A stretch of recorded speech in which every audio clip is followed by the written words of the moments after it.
Good evening, everyone, and thanks for tuning in for your news at 10 tonight. I'm Joe Martin. We start with team coverage tonight. We have reporter Garrett Hottle upstairs in our newsroom and our own chief meteorologist, Eric Brill, here in the studio. We'll begin with Eric. And Eric, what happened this afternoon?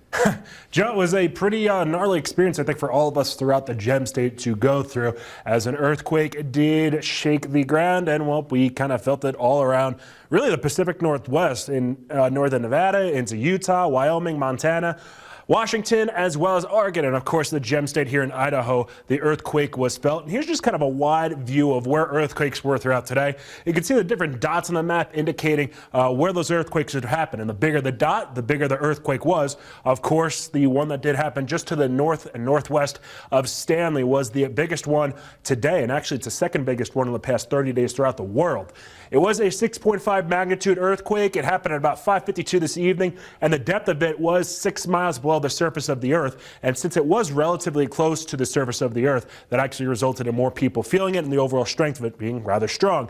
The epicenter, or where the earthquake ultimately happened, was about 130 miles away from Twin Falls, about 150 miles away from where 84 and 86 split apart from each other, and about 70 miles away from Ketchum. And a little bit closer of a look at some of the different aftershocks that have happened. The strongest one happened to the west of Chalice. That was a 4.8, and that happened only 2 miles below the surface of the earth at about 6:30 this evening.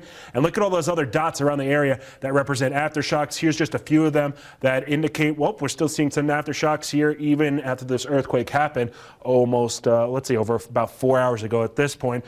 Of course, this was a pretty interesting day. This is one of the first times I think a lot of people within southern Idaho did experience an earthquake. And Garrett Hottle, he is now standing by from the newsroom. You were able to talk to a geology professor from CSI. Garrett, what were some of the different conversations and what did you get out of it? Oh, well, for one, I mean, it was definitely an interesting day. I was actually here upstairs on the computer typing up an article, and then right before 6 o'clock, I felt what I would probably describe kind of like a high wind knocking you over when you're walking. You know, the building kind of felt like it was swaying a little bit.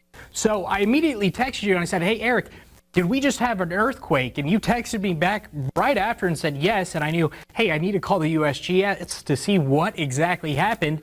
And so shortly after that, I got off the phone with them, and they confirmed we did in fact have one of the largest, or the largest, earthquake in Idaho's history since the famous one at 1983 at Bora Peak. The rocks in this part of Idaho had been under stress for who knows how long, and then tonight at about 6 o'clock this evening, along a fault, along a planar feature up there, the rocks broke and shifted. So the earthquake is nothing more than the energy that's being released from the rocks breaking and shifting as a result of that event. And as we were driving around this evening, the whole community seemed to be very quiet on top of the COVID-19 pandemic. People were shocked by the earthquake. Brittany Cooper joins us now in the newsroom with a bit of history about earthquakes here in Idaho. Brittany. Yeah, Joe, this evening's earthquake is the biggest Idaho has experienced in 36 years. With a look back at the 83 quake, we're going to take a look in the newsroom. It was called the Bora Peak quake. That quake happened in the morning around 8 in the Lost River Range. It was the largest and most significant in state history, measuring as a magnitude 6.9 earthquake, 7.3 on the Richter scale. President Reagan declared the event a major disaster. It was also deadly too, killing 2 children on their way to school. This is a 3D presentation produced by the Idaho State Department of Geosciences. The epicenter of that 83 quake was 20 miles northwest of Mackay, and it opened a 23-mile crack on the western flank of the Lost River Range. The event caused about $12.5 million in damage, and many aftershocks followed in 83.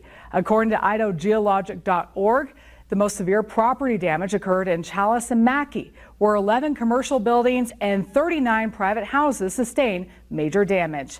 And it was also felt in neighboring states as far away as Oregon, plus parts of Canada. Now, following our coverage on earthquakes and COVID-19, I'll be back later in the show for positive news with sports.